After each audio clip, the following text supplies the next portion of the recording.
bagi PKS ya, kita punya kader-kader terbaik yang layak untuk memimpin negara ini. Dan semua partai politik pasti punya keyakinan itu.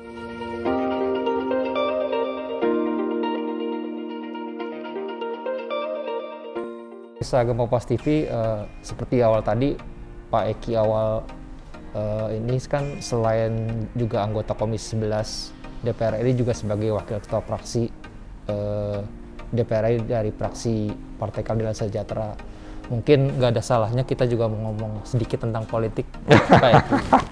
Pastinya Pak Eki tahu. Pak Eki, mungkin salah satu isu yang hangat tentang isu jadwal pemilu. Oke. Pemilu, satu sisi ada yang KPU sendiri. Pertanyaannya sebenarnya yang mau ditanyakan di forum ini, kereta cepat atau jangan-jangan yang lain-lain ini? Sedikit Pak, yang ini kan kebijakan fraksi. Oh ya, oke. Pasti udah tahu lah fraksi mau arahnya kemana kan. Bapak tinggal nyampein aja Pak.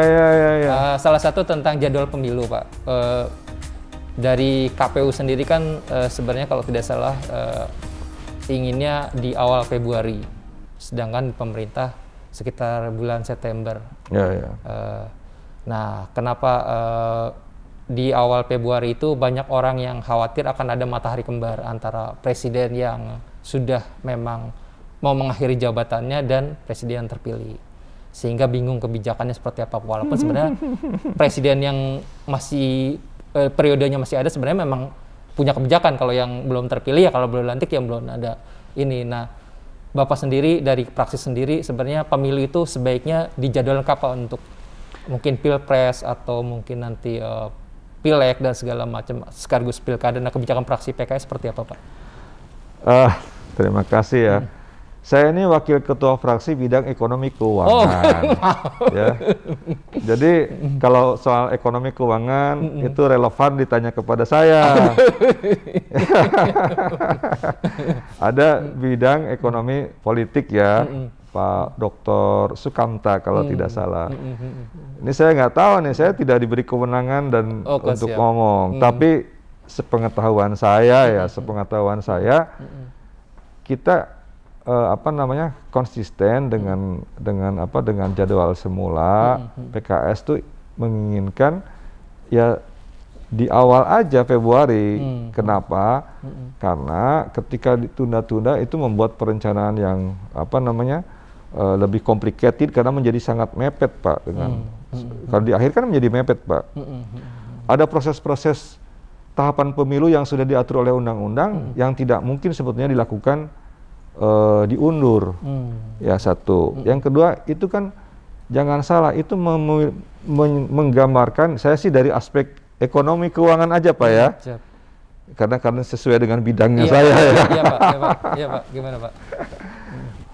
Jadi satu hal yang paling ditakut di dalam yang akan diperhatikan oleh para pelaku pasar, para investor, para stakeholder khususnya internasional Pak, itu melihat terkait dengan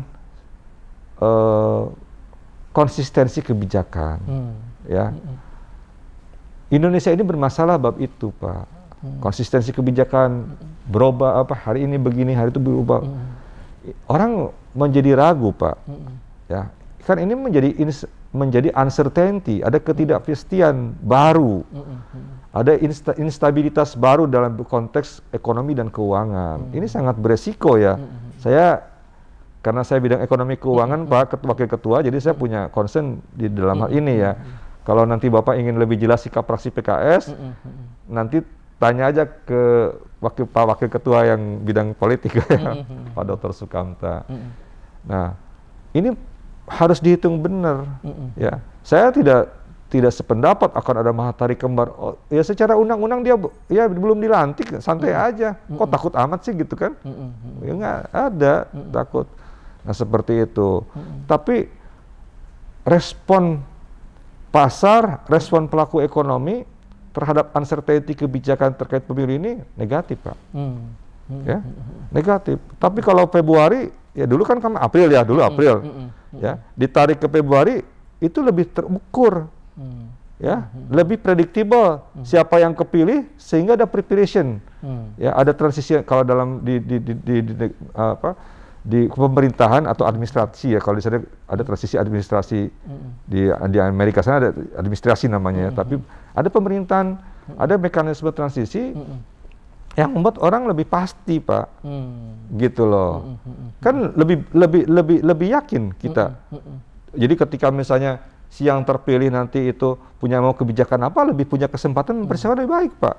Sementara yang presiden yang sekarang ya tinggal dipakai aja APBN dan kebijakan-kebijakan yang existing. Jangan tiba-tiba berubah gara-gara sudah ada presiden terpilih. Nah, jadi dari konteks ekonomi dan keuangan itu akan membuat kestabilan dilaksanakan di bulan Februari ini. Yaitu pengetahuan saya ya, tapi kalau lebih jelasnya tentu wakil pimpinan fraksi yang lain lah, seperti itu. Ini tetap bidang politik, tapi saya lebih cenderung ke kaitannya ekonomi politik, ekonomi keuangan ya Pak, walaupun tetap intinya tetap basicnya politik, Kak. Bicara tentang presiden, Pak, presiden ke depan 2024, kira-kira menurut Pak Eki dari sekarang yang dibilang kandidat juga belum sih, istilahnya ini yang bermunculan lah, nama-nama bermunculan, entah mungkin dari partai apa, nggak usah sebutnya. Ada gak sih yang menurut Bapak yang sudah diterima pasar atau memang belum diterima pasar? Dan kira-kira ekonomi keuangan butuh presiden yang seperti apa, Pak? Apakah sebelum-sebelumnya ini di pemilu-pemilu sebelumnya pernah ada atau selama ini nggak pernah ada untuk presiden-presiden yang yang mempunyai kekuatan ekonomi keuangan dan sekaligus terima pasar? Gimana Pak? Mungkin Pak bisa. Ini menarik ya. Wah, ini lebih berat lagi pertanyaan daripada yang tadi. Karena Bapak menyorotkan keuangan, ekonomi. Jadi begini ya, perspektif saya ya. Bagi PKS ya, kita punya kader-kader terbaik yang layak untuk memimpin negara ini. Dan semua partai politik pasti punya keyakinan itu. Fraksi PKS kita memutuskan di dalam Majelis Syuro, ya, kita mengendorse Dr. Salim Segaf Al-Jufri. Dr. Salim itu beliau pernah jadi duta besar di Arab Saudi dan ya itu dianggap duta besar terbaik selama zaman reformasi ini. Ya, diakui oleh pemerintah Arab Saudi, diakui oleh pemerintah Indonesia pada waktu itu. Tidak masalah kompleks sekali di Arab Saudi itu, tapi di zaman beliau terselesaikan dengan baik. Punya experience itu dalam konteks pergaulan internasional. Yang kedua, dalam konteks pemerintahan, beliau itu Menteri Sosial yang melahirkan dan menggagas Undang-Undang Perlindungan Fakir Miskin, amanah konstitusi. Pemerintah sekarang harusnya tinggal ngejalanin itu undang-undang, tapi sampai sekarang belum terjalankan dengan baik.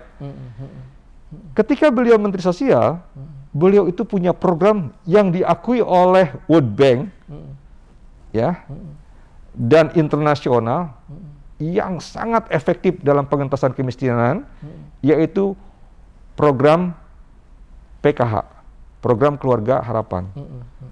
Ya. Sampai sekarang dipakai. Dan malah leverage-nya uangnya ditambah gitu kan. Diperluas. Zaman beliau lah punya ide itu. Awalnya namanya tahu nggak? Nama programnya PKS, Pak.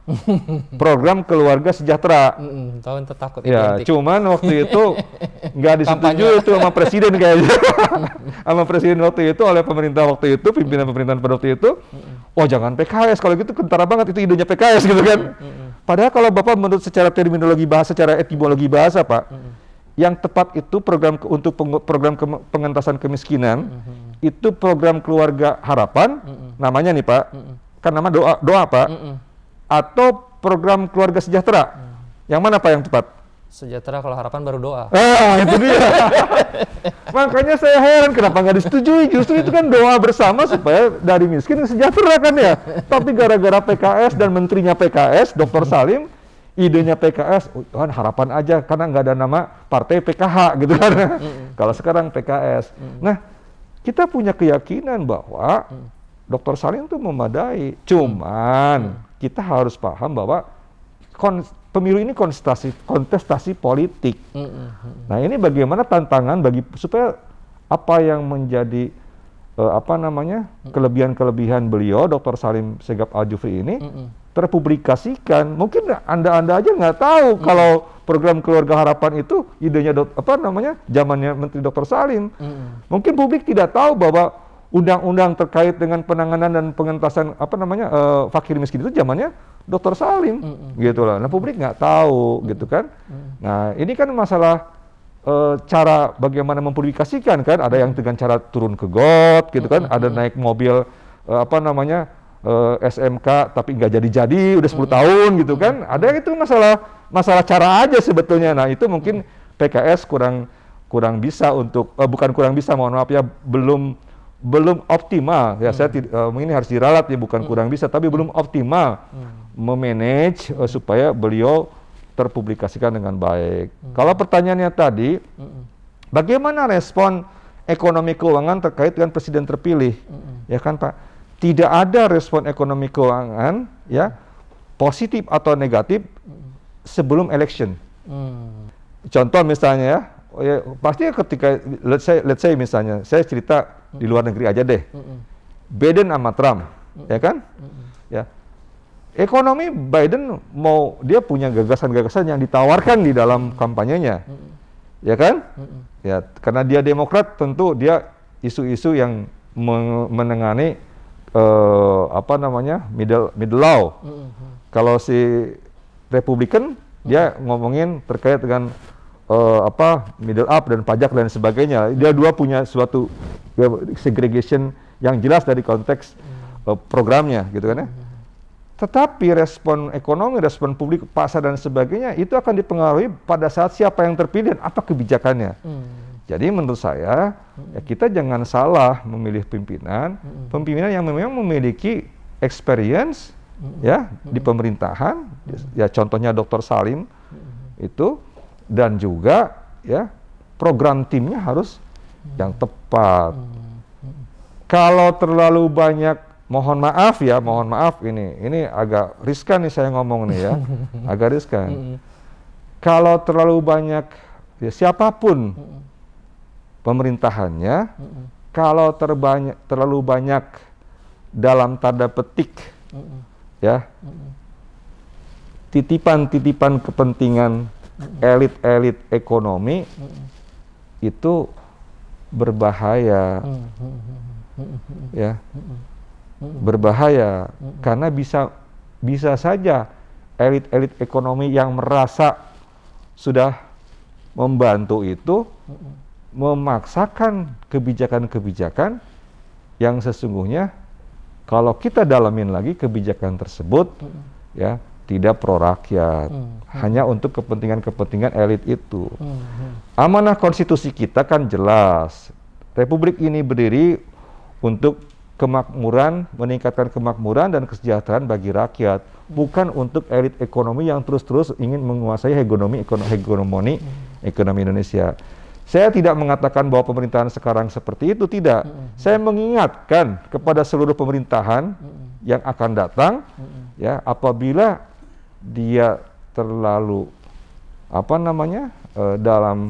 terlalu hutang budi dalam tanda petik gitu ya kepada elit-elit ini, tentu dalam membuat kebijakan-kebijakan ekonomi itu jangan sampai di-drive oleh elit-elit ini. Itu saja sih sebenarnya. Nanti ditanya lagi, contohnya apa Pak? Wah ini udah.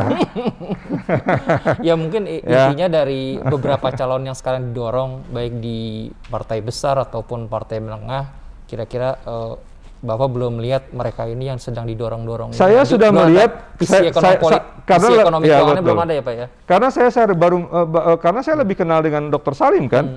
Kalau saya Pak Dr. Salim ini, saya yakin benar, insya Allah kalau beliau bisa mimpin ini di Republik ini, ya sudah ada jejak-jejaknya, di mana dia punya program mengentaskan kemiskinan, namanya program Keluarga Harapan, yang seharusnya namanya partai program kesejahteraan, keluarga sejahtera gitu kan, tapi kan nggak jadi karena mungkin nggak disetujui sama presiden pada waktu itu. Saya nggak tahu lah kenapa jadi PKH begitu.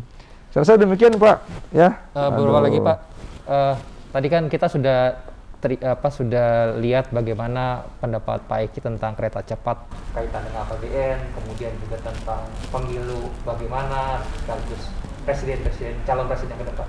Mungkin perlu juga ditambah tentang Pak Eki mau ngapain sih di 2024 yang mau dibangun. Eki Al-Muharram nih. Pak Eki awal Muharram di dapilnya sendiri, apakah cuma gitu-gitu aja yang cuma ramai puncak, penertiban, banjir segala macam. Apa sih sebenarnya yang Bapak tawarkan untuk nanti pemilu di 2024 untuk supaya mungkin bisa menitipkan aspirasinya ke Pak Eki? Silakan Pak. Baik, terima kasih. Saya ini dapilnya Kabupaten Cianjur dan Kota Bogor, bukan Kabupaten Bogor. Oke, siap. Ya, yang pertama ya tentu perjuangan saya adalah bagaimana mensupport mereka dalam konteks fiskal, ya, karena kita tahu bahwa Kabupaten Cianjur dan Kota Bogor masih membutuhkan transfer daerah, ya, yang cukup besar. Jadi kita akan berjuang di sini. Yang kedua, tentunya program-program yang secara pribadi kita bikin ada namanya program-program semacam charity ya. Kita bagi sembako aja tentu dibantu dengan pihak-pihak donatur ya, termasuk mitra. Itu ribuan, Pak. Ya, setiap udah mungkin untuk tahun ini saja hampir 10.000 lah ya. Itu yang memang langsung dari kitanya gitu, membantu lah. Ya. Dan yang ketiga, dalam konteks dapil, tentu kita membangun relasi dengan pemerintah daerah, Pak. Bagaimanapun kan mereka yang punya kewenangan eksekutif di daerah, ya. Tentu gagasan-gagasan ini kita diskusikan, kita bicarakan dengan pemerintahan daerah, ya, dan teman-teman anggota DPRD di sana, ya. Nah, yang keempat, ya tentu saya berharap bahwa PKS akan lebih eksis ya di daerah tersebut, ya, di Cianjur dan Kota Bogor, dan insya Allah peran saya kepada masyarakat ya melalui lembaga-lembaga yayasan-yayasan, ya, ada yang bantu masjid lah, yang seperti itu ya. Memang kebutuhan masyarakat itu Pak. Kalau saya datang ke dapil ya Pak ya, nggak ada yang nanya Pak Eki kereta cepat gimana, nggak ada. Saya datang ke Cianjur gitu, Pak Eki surat utang kita sekarang defisitnya outstandingnya berapa gitu kan. Porsi kepada PDB udah beberapa puluh %, nggak ada Pak yang nanya begitu. Ya, yang nanya ada, Pak, mohon maaf nih jalan kami bolong nih, Pak, madrasah kami bocor, Pak, anak kami nggak bisa sekolah, Pak, kami nggak punya kartu BPJS, ya kayak gitu-gitu, ya masyarakat. Nah, kita harus hadir di situ dan insya Allah kita nyiapin ada ambulan gratis. Saya punya program santunan kematian, punya program-program yang sifatnya memang charity. Itulah masyarakat kita. Artinya apa? Seharusnya basic needs, kebutuhan mendasar dari masyarakat itu sudah terselesaikan dengan pemerintah, baik pusat maupun daerah. Tapi faktanya kan sampai sekarang Indonesia sudah 70 sekian tahun merdeka, sudah 76 tahun merdeka, kebutuhan dasar seperti sekolah, layanan kesehatan, sembako itu masih untuk golongan menengah bawah masih sesuatu yang memberatkan. Makanya aneh banget loh, pemerintah beberapa bulan lalu mengajukan usulan pajak pertambahan nilai atas jasa kesehatan, layanan jasa pendidikan, layanan jasa sosial, layanan jasa agama, dan sembako. Itu otentik, saya ulangi lagi, otentik. Pemerintah di dalam draftnya seperti itu inginnya. Untungnya aja PKS dan juga partai-partai politik lain menolaknya. Ya, jadi pemerintah tidak jadi itu. Nah, ini memang layanan dasar seperti inilah yang sebetulnya yang harus kita kerjakan sebagai anggota DPR. Karena walaupun saya di Komisi 11 di Badan Anggaran, mereka nggak akan nanya terkait kesehatan bank gitu kan, nggak ada. Mereka yang dibutuhkan keseharian. Kita semakin dekat, insya Allah kita akan eksis di Dapil. Dan insya Allah PKS, alhamdulillah di Kota Bogor juara ke-1, di Cianjur mungkin ke depan bisa juga mendekati masuk terbaik juga terbesar. Amin. Thank you very much. Demikianlah perbincangan kami dengan Bapak Eki Awal Muharram, anggota DPR dari Komisi 11, sekaligus juga Wakil Ketua Fraksi Partai Keadilan Sejahtera bidang ekonomi keuangan. Sampai jumpa di perbincangan berikutnya. Salam.